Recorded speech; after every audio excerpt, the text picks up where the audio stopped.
Hello out there in the Mad River Valley, and welcome to Around the Valley with Doug Bergstein. And, well, I'm Doug Bergstein, and I am here with Laura Arneson, the director, organizer, chief dishwasher, and trash picker-upper of the Mad River Valley Craft Fair, which is coming Labor Day weekend. It's here. Yes, it's next Saturday and Sunday, August 30th and 31st. At Kenyon's field. Okay. Been there for a long time. It's a beautiful field that overlooks the mountains. The big tent company will be putting up a tent on Thursday, and then it's like magic. All of 85 artists set up their little shops under little tents if they're outside, and then we have about a third of the show is under the big tent.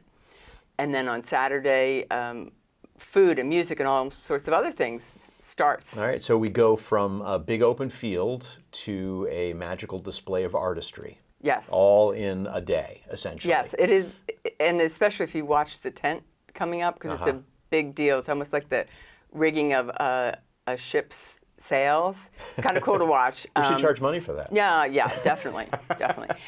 So anyway, that's, to me, the beginning of it, and then everything else unfolds. All right, so it's a craft fair, so the main focus is crafts. Can you give us an example, some examples of what kind of crafts are going to be there? Great. So we have about 85 artists. Some have been with us decades. Irene Plunky Godecki, the maker of your earrings. Let's focus in on those earrings. And my necklace that my sweet husband Bob gave me for an anniversary. She's been doing the show the longest of any of the artists. Oh, congratulations. Kudos to her.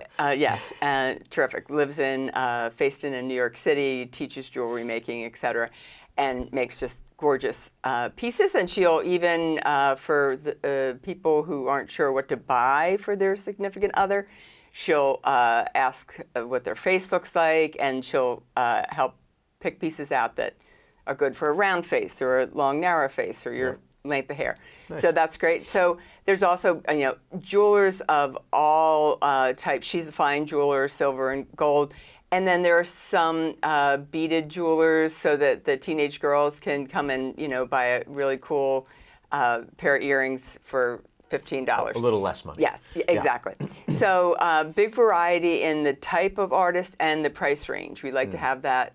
So there's clearly fine artists, and people are making an investment in a piece of art, original oil painting or a photograph. Some Josh Axelrod from just over the mountain does fabulous outdoor giant photos that just are amazing if you have a big space, big wall. We have potters. Tom Bednash is a local, does really great work. Sometimes does square plates with a dot, with a little bit of a Japanese kind of an influence. Other potters, whimsical items and practical things for your home. You could buy a set of dishes. You could buy mugs. Lots of different good gifts or for yourself. Yeah. We say do your Christmas shopping and your holiday shopping early. There's unique gifts. They're all handmade. That's a requirement. Yep. And to have the artists there in the booth so they can explain and talk about their process if needed. Then we have people making clothes, some really fun, all different types of things, knitted hats and one-of-a-kind garb pieces, sweaters, some other things. A lot of housewares, glass, beautiful glass items. It really runs the gamut. Kids toys kind of thing. A lot of woodworkers, beautiful cutting boards and other wood accessories. And then some people are doing, really cool things with recycled materials. There's, dried flower arrangements. So you've mentioned a lot of local artists. Yes. But if you live here, there's people from outside the Mad River Valley who come as well, yeah? So that if you live here, you're going to not just see the same old stuff that you have seen around town. We have about half our artists return each year, and the other half are new. Oh, wow. So love that. And I do have to mention one other artist who's go ahead. from the Valley. Troy Kingsbury does amazing iron pieces, metal pieces for outside your house. And he kids and says that he made so many that Cheryl said, you got to get rid of them, too many in our yard. So he's having a booth, but they are also together. Cheryl Kingsbury is spearheading a food booth for to benefit sled hockey, adaptive sled hockey. Yeah. And so that's really cool. So come get a hamburger or hot dog for a good cause. And this is our craft fair poster, and that's a piece of work by Troy Kingsbury. It's actually tall. And this is by Irene Plunky-Godecki, who does my jewelry, this set. And she's your exclusive jeweler. Yes, right. She's my exclusive. And Woody Jackson, famous for the Ben & Jerry's cows, comes to our show. So lots of great artists many from out of state, and then a lot from all over Vermont. Right, great. So, that's the focus, the crafts, but it's just sort of a fun day for everyone, yeah? Absolutely. There's other things going on other than just shopping. Yes. What else, Laura? Oh, we have 4 bands. Okay. So Saturday morning we start off with Green Mountain Swing Band. They do great community work with their scholarships, and it's the big band sound. Yeah. Saturday afternoon it's Madigan Linian. Is that how you pronounce his name? Linan. So, she's great. You've probably seen her at. She's been playing quite a bit. She plays at Lawson's. She does a lot of different gigs. She played at a wedding that I went to last year, and I was the facilitator of her getting that gig. Anyway, she's got a beautiful voice, some original music, some covers. So that's the music on Saturday. Sunday morning. No, I have mixed it up. Okay, that's okay. Madigan is Sunday morning. Well, people can come both days. Yes, Saturday after. Yes, the ticket is good for both days. Right. Saturday afternoon, there is a duo, and Sunday afternoon it's Marie. Colleen Marie Mays. Yes. Yeah. Or Colleen Marie. Yeah. So anyway, great music, and ticket is good for both days. But a big event happening at noon both days is a show for kids. It's Dynaman. Talk about somebody local. This is Bob Lasias, who's also an artist. He makes jewelry, and he has a booth, but he'll be taking off at noontime to do his famous fossil science archaeologist. Fun. But he's got a great sense of humor, so the parents pick up on jokes that maybe the kids don't, and he's terrific, very interactive. He passes real fossils around. The dinosaurs are bigger than any of us. They're giant blow-up dinosaurs. Is this an actual T-Rex there? Yes, yes, actual T-Rex. So dinosaurs are coming to the valley, but if you have kids or grandkids, don't miss this noontime on both days, Saturday and Sunday, August 30th and 31st, because it's a show. He travels all around the U.S., doing this show at schools and libraries, and he did it for my kids when they were young at Warren School. And he's been everywhere. Yeah.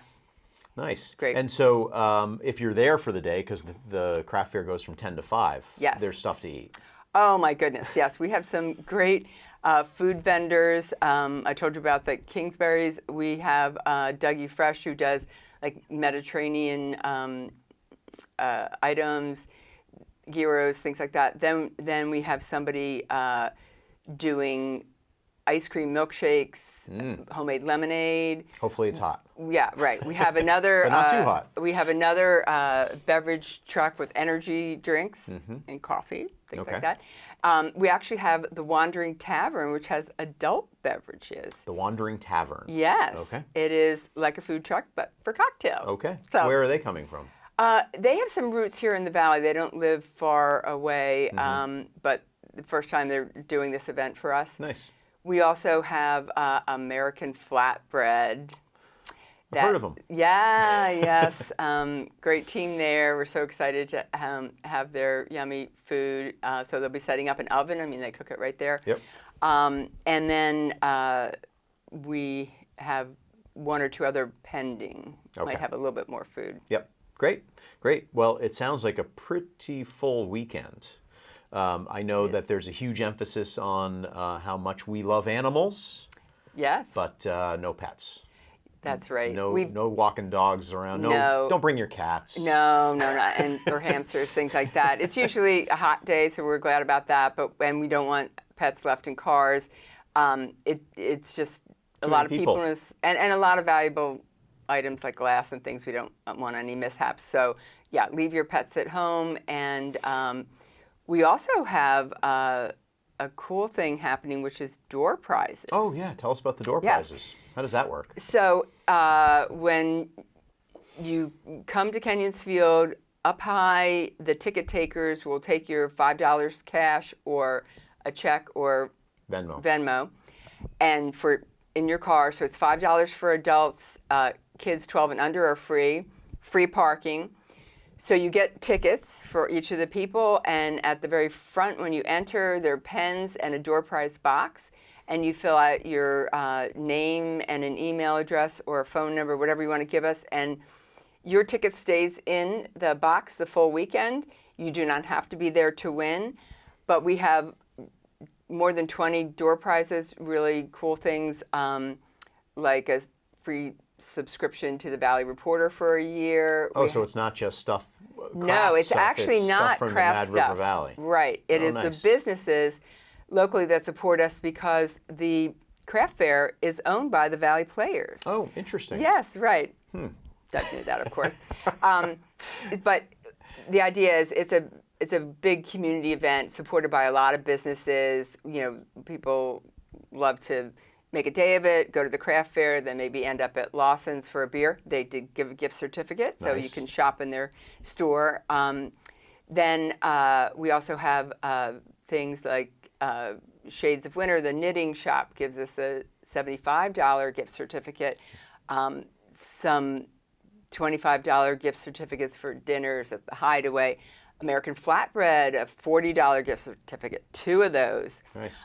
Axel's Framing in Waterbury has given us 2 $40 gift certificates. So we're branching out a lot of great items, and you do not have to be there to win, but you do have to write legibly.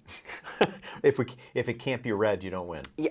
Yeah. Well, I can't get the item to you. So. Right. So, and that drawing happens every hour or something like that? It happens twice a day. Only twice a day? Yeah. And you pick several prizes at once? Yeah. Okay. So I grab the microphone from the musicians, they take a break, and then we do door prizes. And it's listed, we have a nice display board when you enter that has material from the different businesses that have given us prizes, and that's also listed on madrivercraftfair.com, which is our website.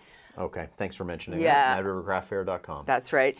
And so there is the list of people who have won so far, whatever we pulled, and if you're there, come see me. You get your prize right away. If not, we mail it to you. Yeah, nice. Yeah.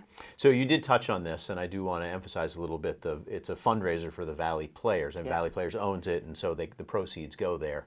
And for anyone who knows anything about how community theater works, ticket sales just don't cut it. I mean, they help support the shows, but the only way, Valley Players owns its building, which is a blessing and a curse. Because when you own something, you have to repair it.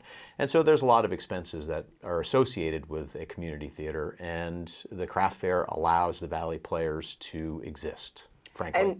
And we love the fact, and I think our artists all know this, it's artists supporting other artists. Yeah. Right. So it's great. It's a nice follow-up to the weekend, is knowing that this fundraiser helps support year-round theater. Nice. Well, Laura, thank you so much for coming in. Thank you. And out there in the Mad River Valley, thanks for tuning in to Around the Valley.